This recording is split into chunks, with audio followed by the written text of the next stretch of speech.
సామెతల గ్రంథం 16వ అధ్యాయము 7వ వచనం చదువుకున్నాం. ఒకని ప్రవర్తన యెహోవాకు ప్రీతికరమైనప్పుడు ఆయన వారి శత్రువులు సహా మిత్రులుగా చేయును. దేవుడు ఇక్కడ ఏమంటాడు? ఇతరులు మనకు హాని చేసినా కానీ, తల్లిదండ్రులైనా, అన్నదమ్ములైనా, కచ్చలైనా కానీ, అత్తమామలైనా కానీ, బంధువులైనా, స్నేహితులైనా, ఇరుగు పొరుగు వారైనా కానీ, ఎవరైనా మనకు కీడు చేస్తే మళ్ళీ వారికి కీడు చేయకూడదు అంటున్న దేవుడు.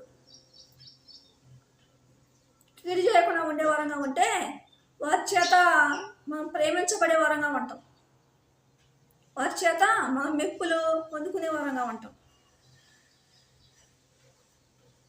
కొంతమంది ఇతరులు అనేక విధాలుగా హింస పెడుతున్నారని, కష్టపడుతున్నారని, గాయపడుతున్నారని, శ్రమల పాలు చేస్తున్నారని, శత్రువులుగా ఉంటున్నారని వీరు కూడా కక్షలు తీర్చుకునేవారుగా ఉంటారు, పగలు తీర్చుకునేవారుగా ఉంటారు, అనేక విధాలుగా వారిని హింసించేవారుగా ఉంటారు. అలా హింసించడం వల్ల